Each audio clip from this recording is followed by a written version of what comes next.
The baseball top 20, as I take a deep breath, because I know this one is going to get some people going. Here it is, folks. The Power 20 baseball this week. Look at that.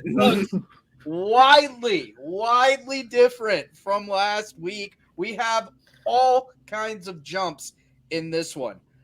I do want to let you guys know when it comes to opponent wins, LeBray is unmatched. Almost 15 more wins total. 15 more win total on their opponent's wins than anybody else on the network right now. And oh, by the way, their 16 wins doesn't hurt their points either.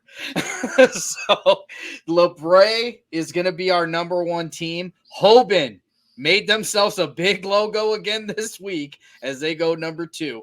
You got Lakeview at number 3 as the Bulldogs have chopped their way to the top. Louisville at 4. Canfield at 5. South Range moving up to 6. You got Fitch at 7.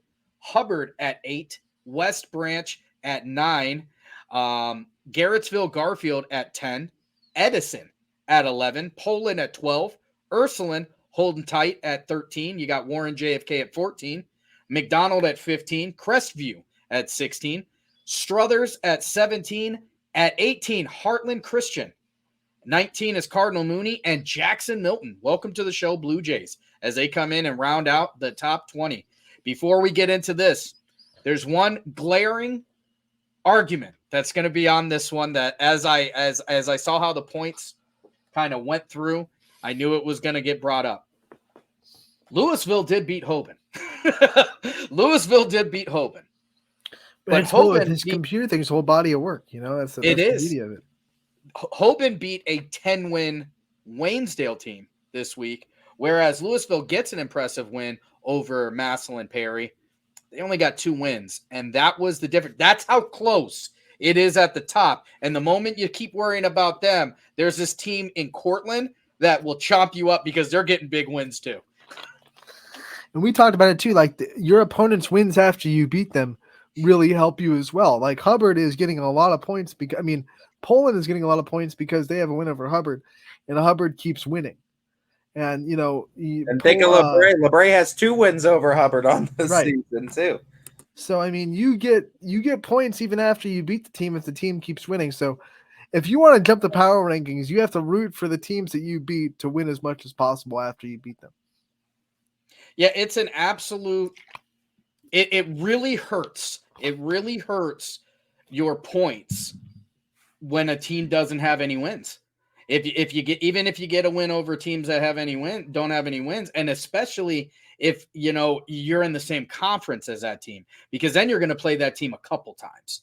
So it's a benefactor of the schedule, though, really, because you look at LeBray, their next 2 games are against the Liberty team, who's looking for their first win of the season. But a team like Lakeview, they got 2 coming up with Hubbard, and that becomes a huge 2-game set now for both those teams.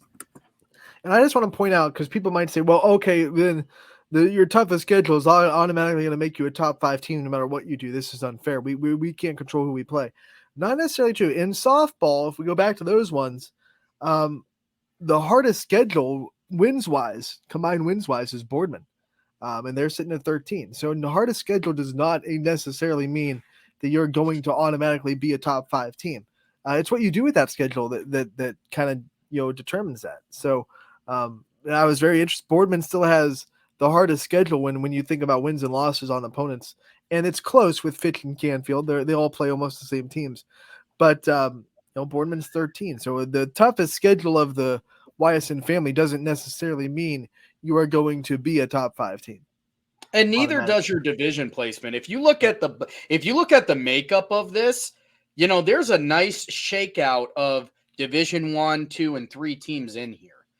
You know what I mean? There are Division 1 teams in here that are getting outpointed by teams 1 or 2 divisions lower than. Well, LeBray is a Division 3 team. There you go. I mean, that's so you know what I mean. So it kind of shows that it really is kind of taking in a lot, as many accurate stats as we can possibly get here. Mm-hmm. I can tell you, if you got somebody who's doing Game Changer, it definitely helps, because Game Changer seems to be the most accurate and up to date when it comes to schedules. We use as many things as we possibly can, all the verifiables. But this is what it is this week. Bring it on. I can't Bring it wait. Props to the LeBray Vikings, too. I mean, continuing a great season, too, holding that top spot. Enjoy your place. Like you said, Ty, they're bringing almost everybody back next year. That's what I said. Their ceiling is still so high, I believe, too. I don't even think